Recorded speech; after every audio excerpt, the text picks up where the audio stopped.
자, 할렐루야. 오늘도 하나님의 크신 은혜와 또 평강이 오늘 2부에 오신 모든 성도님들 삶 가운데 함께 하시기를 간절히 축복합니다. 제가 도보원교회 부임하고 나서 2부, 3부 설교가 오늘이 처음인데 혹시 저를 처음 보시는 분이 계실까요? 네, 아마 제가 누군지 이제 다 아실 거라고 생각합니다. 저는 도봉 1동이 세상에서 가장 무서운 동네라고 생각합니다. 왜냐하면 어딜 가나 저를 알아보시고 먼저 인사를 하시더라고요. 한 번은 이제 운동을 하고 모자를 푹 눌러 쓰고 선글라스까지 딱 쓰고 집에 가고 있는데 저는 아무도 저를 못 알아볼 줄 알았습니다. 근데 어디선가 갑자기 목사님 안녕하세요. 운동하고 가시나 봐요. 이러시는 겁니다. 알고 보니 한 권사님이 저를 알아보셨는데 어떻게 알아보셨는지 아마 투시의 은사가 있으신 것 같습니다.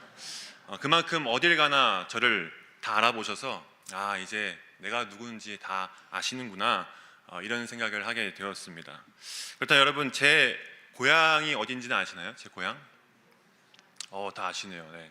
제 고향은 강원도 속초입니다. 제 아버지께서도 목회를 하시기 때문에 저희 집은 교회 옆에 사택에 있었습니다. 근데 어렸을 때는 몰랐는데 이 중학교에 들어가니까 집에서 학교를 다니기가 너무나 힘들었습니다. 학교가 단순히 멀어서 힘든 게 아니라 그 당시 저희 집 바로 옆에는 여자 중학교가 있었고 또 바로 앞에는 여자 고등학교가 있었습니다. 그래서 한참 이 사춘기 시절에 이 아침에 학교를 가려고 나오면 그 수많은 여학생들을 마주치면서 학교를 가야 했습니다. 여러분 이게 보통 스트레스가 아닙니다. 학생은 학업에 스트레스를 받아야 되는데 저는 매일 아침 이 등굣길에 스트레스를 받은 거죠. 제가 중학교 때도 이 큰 키에 속했기 때문에 눈에 금방 띄었거든요. 그러니까 지나갈 때마다 막 저를 보고 막 자기네끼리 수근수근거리고 키득키득거리고 그러니까 여러분 제가 얼마나 부끄럽겠습니까? 그래서 제가 찾은 방법이 학교를 일찍 가는 겁니다. 보통 7시 20분부터 한 45분까지가 학생들이 제일 많은 시간대인데 저는 그 시간대를 피해서 딱 7시에 출발하는 거죠. 그러면 한 10명 정도가 그 등굣길에 있거든요. 그러면 왠지 모르게 자신감이 생겨가지고 어깨를 쫙 펴고 당당하게 걸어갑니다. 근데 만약에 자칫 늦게 일어나거나 혹은 늦게 출발하면 그날은 그냥 이 땅만 보고 가야 합니다. 여러분 청소년기야 이 이성의 시선을 신경 쓸 수밖에 없어서 피해 다닐 수 있겠지만 만약 시간이 지나서 이제 성인이 됐는데도 불구하고 여전히 남의 시선을 피해서 도망 다녀야 하는 인생이라면 그 인생은 결코 행복하지 않는 불행한 인생일 것입니다. 오늘 본문에는 바로 이와 같이 남들의 시선을 신경 써서 홀로 물을 기르러 나온 행복해 보이지 않는 한 여인이 등장합니다. 바로 사마리아 여인이죠. 오늘 함께 읽은 이 요한복음 4장은 이 여인이 살던 이 사마리아 지역에 예수님께서 찾아오시면서 이야기가 시작됩니다. 먼저 1절부터 4절을 보면 왜 예수님께서 이 유대를 떠나 사마리아로 가셨는지에 대한 그 이유를 알 수 있는데요. 그 당시 예수님의 주된 사역은 제자를 삼는 일이었습니다. 말씀을 가르치고 전하면서 제자를 삼고 그 제자들을 통해서 세례를 베푸는 사역을 하셨습니다. 이러한 예수님의 사역은 성공적이었고 무엇보다 그 당시 많은 사람들에게 관심을 받게 되죠.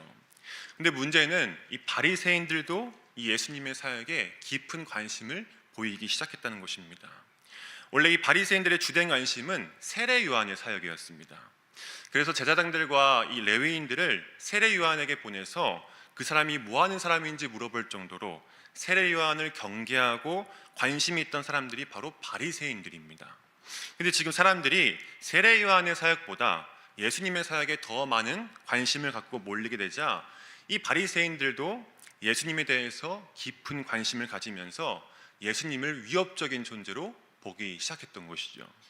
이 사실을 아시는 예수님은 이 바리새인들과의 불필요한 접촉을 피하기 위해서 유대를 떠나 갈릴리로 가려고 결정을 하십니다. 근데 그 당시에 이 유대에서 갈릴리로 가는 방법은 여러 가지가 있으나 제일 빠른 경로는 이 사마리아 지역을 지나가는 것입니다. 쉽게 말씀드리면 남쪽 유대에서 이 북쪽 갈릴리로 올라간다고 했을 때 부산에서 서울 올라갈 때 제일 빠른 건 중부 내륙 고속도로를 타고 충청도를 지나가는 것이죠. 서울 올라가는데 동해안 고속도로 타고 속초에서 서울로 올라가시는 분은 없을 겁니다. 근데 이 당시 유대인들은 유대에서 갈릴리로 가는 상황이라면 이렇게 삥 돌아가지고 동쪽에 있는 베레아 지역을 지나서 갈릴리로 갔습니다. 그렇다면 왜 이들은 쉽고 빠른 길인 이 사마리아 지역을 놔두고 왜 이렇게 삥삥 돌아서 갈릴리로 갔을까요? 당시 유대인들은 이 사마리아 사람들을 개, 돼지 취급했습니다. 그 이유는 르호보암 시대에 이스라엘이 북이스라엘과 남유다로 나뉘어지게 되는데 그 후에 북이스라엘은 아수르에게 멸망당하고 사마리아 성이 함락되고 말죠. 그렇게 북이스라엘 사람들은 아수르로 강제 이주를 당하게 되고 북이스라엘에는 자신들이 정복한 여러 민족의 사람들이 거기에 같이 살면서 혼자 섞이게 된 것입니다. 그러면서 점점 피가 섞이면서 혼혈이 되고 다양한 민족이 섞이면서 신앙과 혈통이 완전히 뒤섞이게 된 것이죠. 그러니까 이스라엘의 정체성이 완전히 사라지게 된 겁니다.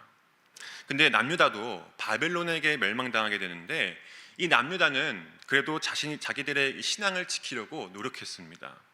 그래서 나중에 바사왕 고레스가 그들을 다시 고국으로 보내줬을 때 그들은 이방 민족과 뒤섞인 이 북이스라엘 사람들을 멸시하면서 쳐다보지도 않고 그 땅을 밟으려고 하지도 않았던 거죠. 그런 사마리아인들이 살고 있는 그 지역을 예수님께서는 통과하여야 하겠는지라 라고 말씀하십니다. 사마리아를 반드시 지나가시겠다는 말씀이죠. 그럼 왜 예수님께서는 반드시 이 사마리아 지역을 지나간다고 하셨을까요? 예수님께서 빨리 이 갈릴리로 가기 위해서 사마리아 지역을 지나간다고 하신 걸까요? 오늘 본문 아니지만 그 뒤에 40절을 보면 사마리아인들이 예수님께 며칠 더 있다가 가라고 했을 때 예수님은 이틀이나 더 있다가 가셨습니다. 그러면 예수님은 시간적인 문제 때문에 사마리아 지역을 지나간 것은 아닐 것입니다. 그럼 도대체 어떤 이유에서 사마리아를 반드시 지나가겠다고 말씀하신 걸까? 그것은 바로 그들에게 생명을 주기 위해서 그 지역을 지나간 것이죠. 요한복음의 기록 목적은 요한복음 20장 31절에 분명하게 기록되어 있습니다. 오직 이것을 기록함은 너희로 예수께서 하나님의 아들 그리스도이심을 믿게 하려 하며 또 너희를 믿고 그 이름을 힘입어 생명을 얻게 하려 함이니라. 아멘. 예수님은 생명을 주기 위해서 사마리아 지역을 의도적으로 통과하셨던 거죠. 그렇게 예수님께서 사마리아에 있는 이 수가라 하는 동네에 이르렀는데 예수님이 좀 힘드셨나 봐요. 마침 그곳에 야곱의 우물이 보였던 거죠. 그래서 거기서 예수님이 잠시 앉아서 쉬십니다. 그때가 제6시, 즉 우리나라 시간으로 정오였습니다. 여러분, 정오면 해가 제일 뜨거울 시간대이죠. 이때는 아무도 돌아다니지 않습니다. 보통 여인들이 물을 기르러 올 때 오후 6시 해가 지고 물을 기르러 나오거든요. 근데 그 해가 가장 뜨거울 그 정오 시간에 어느 한 사마리아 여인이 물을 기르러 나온 거예요. 그렇게 우물에 도착한 이 여인은 웬 낯선 남자가 우물 곁에 있는 것을 보고는 아마 깜짝 놀랐을 겁니다. 아니, 이 시간에는 원래 아무도 없는데 도대체 저 사람은 누구지? 이런 생각이 들었겠죠. 근데 더 놀라운 것은 이 낯선 남자가 자기에게 대뜸 물을 달라고 하는 거예요. 그렇다면 여러분, 예수님은 왜 이 여인에게 물을 달라고 한 것일까? 그냥 혼자서 물을 마시면 되잖아요. 근데 왜 굳이 이 여인에게 물을 달라고 하신 걸까? 그것은 바로 예수님은 이 여인에게 매일같이 담아가는 그 물과는 전혀 다른 새로운 차원의 물을 주기 위함이었습니다.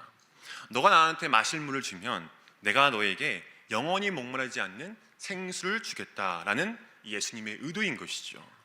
그러나 이 여인은 예수님의 의도를 알아차리지 못한 채 예수님을 경계하기 시작합니다. 당신은 유대인인데 어떻게 사마리아 여자인 나에게 물을 달라고 합니까? 이렇게 경계한 거죠. 당연한 경계일 수밖에 없습니다. 이 시간에는 늘 자기 혼자 있었는데 웬 낯선 남자가 나타나더니 자기 보고 대뜸 물을 달라고 하고, 그리고 이 남자는 자기와 생김새가 전혀 다른 유대인이었기에 경계할 수밖에 없었을 겁니다.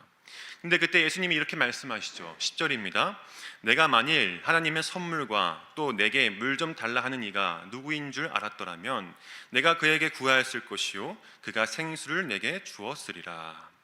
예수님은 메시아로 오신 하나님의 아들이고 하나님의 선물입니다. 예수님이 여인에게 물을 달라고 도움을 청했지만 사실은 예수님이야말로 이 여인에게 차원이 다른 생수를 주실 수 있는 분이었던 것이죠. 한 가지 흥미로운 것은 7절부터 9절까지의 대화를 보면 처음에 이 여인은 예수님을 낯선 사람이라고 보고 있지만 11절을 보면 여인은 예수님을 주여라고 말하고 있습니다. 여기서 주여는 메시아로서의 그런 의미가 아니라 선생님을 의미합니다. 즉 예수님을 지금 어떤 존경받는 대상으로 부르고 있다는 것이죠. 여인은 이 예수님과의 이 짧은 대화를 통해서 이 사람은 지금 뭔가가 있구나라는 것을 점점 깨닫게 된 것입니다. 근데 그렇다고 해서 아직 이 사람이 예수님인지는 정확히 모르고 있는 것이죠. 그래서 11절에 보면 여인은 주여 물 기를 그릇도 없고 이 우물은 깊은데 어디서 당신이 그 생수를 얻겠사옵나이까 이렇게 묻습니다. 이 여인은 예수님이 말하는 생수의 진짜 의미를 파악하지 못했습니다. 지금 예수님은 생명을 살리는 생수를 말하고 있는데 이 여인은 자신의 목을 축이는 생수로 생각한 것이죠. 다시 말해 예수님의 생수는 영적인 물이지만 이 여인은 그 물을 육신의 눈으로 바라보고 있는 것입니다. 왜냐하면 이 여인은 지금까지의 모든 문제들을 다 육신의 것으로 해결하려고 했기 때문입니다. 그래서 12절을 보면 당신이 야곱보다 더 큽니까? 이게 무슨 말입니까? 우리의 조상인 야곱은 우리 자손들에게 삶의 터전이 되는 우물을 주셨는데 당신이 이 우물보다 더 좋은 물을 나에게 줄 수 있다는 겁니까? 이렇게 눈에 보이는 야곱의 우물을 가지고 예수님과 비교한 것이죠. 그러자 예수님께서 뭐라고 하십니까? 우리 13절과 14절을 한 목소리로 읽겠습니다. 시작. 예수께서 대답하여 이르시되 이 물을 마시는 자마다 다시 목마르려니와 내가 주는 물을 마시는 자는 영원히 목마르지 아니하리니 내가 주는 물은 그 속에서 영생하도록 솟아나는 샘물이 되리라. 아멘. 예수님은 이번에는 좀 더 쉽게 이 여인에게 말씀하고 있습니다. 너가 생각하는 물은 마시면 다시 목마르는 그런 물이지만 내가 주는 물은 영원히 목마르지 않는 물이다.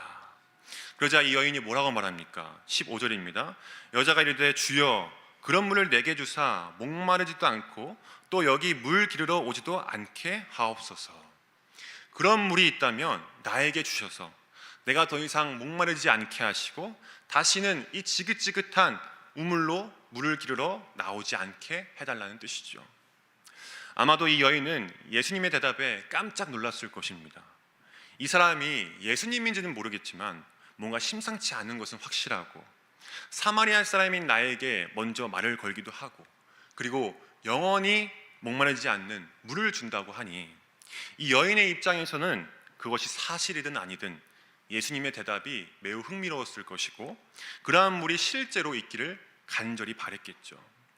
우리는 이 사마리아 여인이 지금 얼마나 목이 마른 상태인지 얼마나 갈급한 상태인지를 알 수 있습니다.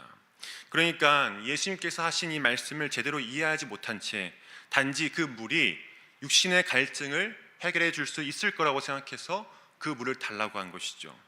그런데 예수님은 그러한 물을 달라고 하는 이 사마리아 여인에게 이렇게 대답합니다. 오늘 우리 읽은 16절을 다시 보면 이르시되 가서 내 남편을 불러오라. 여러분 참 뜬금없지 않습니까? 물을 달라고 하니까 가서 내 남편을 데려오라는 것입니다. 근데 우리야 이 대답이 뜬금없는 말처럼 보이지만 사실 이 여인에게 있어서는 굉장히 전곡을 찌르는 자신의 가장 아픈 부분을 끄집어내는 말입니다. 여러분 이 여인에게 있어서 남편은 과연 무엇일까요?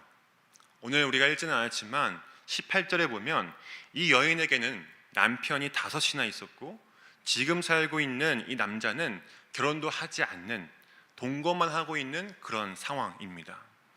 그녀가 어떤 구체적인 이유로 5 남자와 이혼을 했고 지금 사는 남자와 결혼하지 않고 동거만 하고 있는지는 정확히 알 수 없습니다.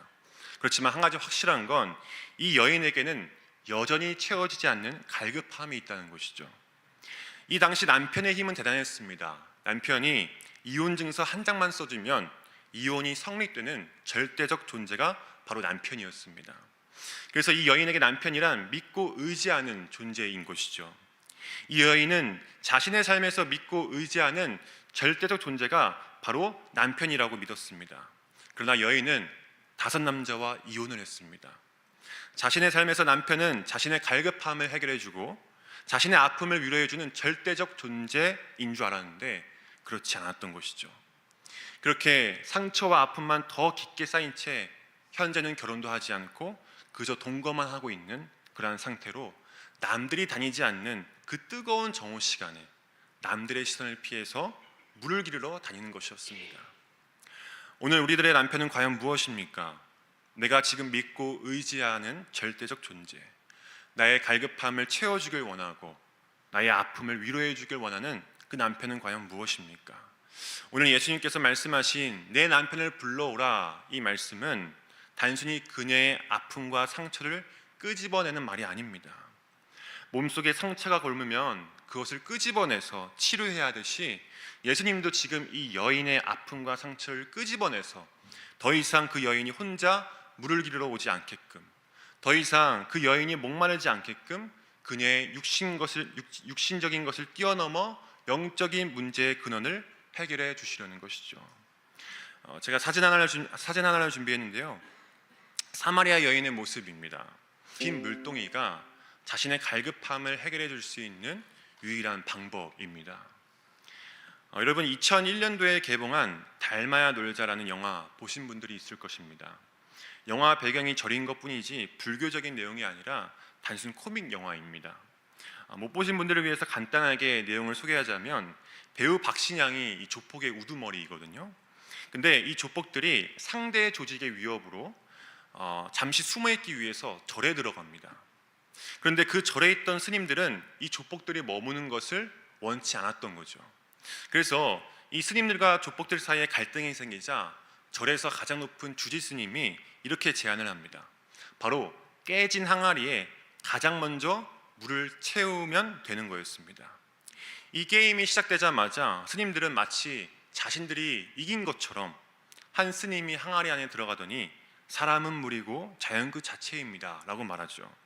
그러자 주지 스님은 내가 물을 채우라고 했지 언제 사람을 채우라고 했냐 이러면서 오답이라고 말합니다. 반대로 이 조폭들은 단순 무식하게 막 물을 퍼다가 나르는 거죠. 밑에 깨진 금을 신발로 막기도 하고 이 항아리를 뒤집어서 배에다 올려놓고 어떻게든 막 물을 채우려고 합니다. 그러나 깨진 항아리에 물을 채우는 것은 사실상 불가능했습니다. 근데 그때 이 조폭의 우두머리인 박신양이 항아리를 들고 자신을 따라오라고 합니다. 그러더니 연못을 향해서 깨진 항아리를 던지고 그 항아리를 잡은 채 물속에 들어가라고 하죠. 그러자 깨진 항아리에 물이 가득 차게 되고 결국 이 조폭들이 승리하게 됩니다. 그리고 얼마 후에 박신양이 이 주지스님에게 이렇게 묻습니다. 왜 저희같이 골칫거리들을 받아주시고 감싸주시는 이유가 무엇입니까? 그러자 주지스님이 이렇게 말해요. 그러면 너는 밑 빠진 독에 물을 채울 때 어떤 생각으로 채웠냐? 그러자 박신양이 그건 그냥 항아리를 물속에 던졌습니다 라고 대답합니다. 그때 주지스님이 이렇게 대답하죠. 나도 밑 빠진 너희들을 내 마음속에 던졌을 뿐이야. 사랑하는 성도 여러분, 우리 예수님은 밑 빠진 우리들이 아니라 우리 안에 있는 이 죄와 허물로 인해서 완전히 산산조각이 난 더 이상 깨질래야 깨질 수 없는 우리들을 예수님의 마음속에 던지셨다고 믿습니다. 혹시 오늘 이 중에서 이 사마리아 여인처럼 빈 물동이를 갖고 다니시는 분이 계십니까? 그래서 어떤 분들은 아무 근심 없이 행복하기 위해서 재물이 가득한 물을 담아 보기도 하고, 또 어떤 분들은 많은 사람들한테 인정을 받아서 외롭지 않기 위해 명예의 물로 그것을 담기도 하고, 또 어떤 분들은 지난 아픔과 상처를 잊기 위해서 유흥과 쾌락의 물로 그 빈 물동이를 가득 담아 보기도 하죠. 그러나 여러분, 우리가 갖고 있는 이 깨진 빈 물동이를 가득 채울 수 있는 곳은 영생에 이르게 하는 샘물이 있는 그곳, 바로 예수님께로 가지고 가서 그곳에 우리의 빈 물동이를 던져야 합니다. 그러면 어떻게 됩니까? 28절에 보면 사마리아 여인이 예수님을 만나게 되자 늘 갖고 다녔던 그 빈 물동이를 과감하게 버립니다. 그리고는 자신에게 영원히 목마르지 않는 그 생수를 주신 예수님을 증거하러 떠나죠. 사랑하는 성도 여러분, 인간의 죄와 허물을 주님 앞에 고백하고 진정으로 예수님을 만난 사람은 더 이상 세상의 것들로 갈증을 해결하려고 하지 않습니다. 더 이상 물동이를 의지한 채 살아가는 것이 아니라 그것을 과감하게 버릴 줄 아는 구원의 확신을 갖고 살아가게 됩니다. 그러기 위해선 먼저 우리의 남편을 예수님께 갖고 와야 합니다. 우리에겐 저마다의 남편이 있습니다. 없을 수 없습니다. 왜냐하면 우리 안에는 죄의 본성이 자리 잡고 있기 때문이죠. 다윗을 보십시오. 하나님 마음에 합당한 왕이었던 다윗이 우리의 아내 밧세바를 간음한 뒤에 자신의 죄를 참회하면서 하나님께 이렇게 고백합니다. 시편 51편 5절입니다. 내가 죄악 중에서 출생하였으며 어머니가 죄 중에서 나를 잉태하였나이다. 우리 인간 안에는 죄악된 본성이 타고났다는 것입니다. 그렇게 우리는 그 죄로 인해서 우리의 육신적인 갈급함이 생기는 것이죠. 죄악된 본성으로 인해서 죄를 범하고 그로 인해 상처를 받고 때론 상처를 주고 그래서 완전히 깨져버려서 산산조각난 우리의 인생을 다른 것들로 채우려고 하는 게 우리 인간이 갖고 있는 연약함입니다. 근데 예수님은 그러한 우리들에게 그 상한 심령 그대로 갖고 나오라는 것이죠. 깨져 있으면 깨진 모습 그대로 나오고 채워지지 않는 그 빈 물동이와 함께 우리의 남편을 먼저 불러오라는 것입니다. 병든 자는 자신의 병이 무엇인지 알아야 치료가 가능합니다. 마찬가지로 우리가 죄인임을 알아야 구원을 받을 수가 있습니다. 그 구원을 우리에게 선물로 주시기 위해서 예수님이 의도적으로 이 땅에 오셨습니다. 세상의 것들로 해결될 줄 알았지만 결국엔 갈급할 수밖에 없는 그 인간의 연약함을 예수님께서 긍휼히 여겨주셔서 마침내 우리들의 7번째 남편이 되어주셨습니다.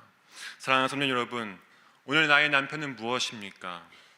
옆에 있는 남편 말고요. 정말 아직도 내 갈급함을 해결해 줄 수 있다고 믿고 있는 그것이 무엇입니까? 오늘 저마다의 그 남편을 다 가지고 있는 모습 그대로 주님 앞에 나오시길 바랍니다. 그러면 주님께서 이전에는 결코 맛보지 못한 영원한 생명의 물을 허락해 주실 줄로 믿습니다.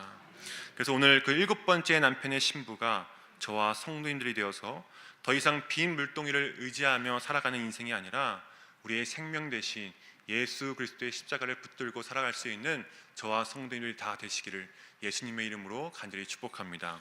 기도하겠습니다.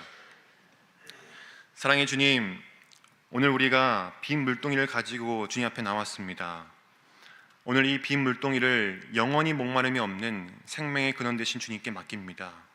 이 시간 있는 모습 그대로 주님 앞에 나아가오니 우리를 긍휼히 여겨주시고 우리의 상한 심령을 주님께서 치유하여 주시옵소서.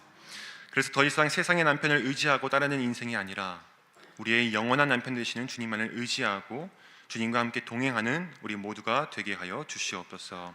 이 모든 말씀 우리를 사랑하시는 예수 그리스도의 이름으로 간절히 기도드립니다. 아멘. 우리 다 함께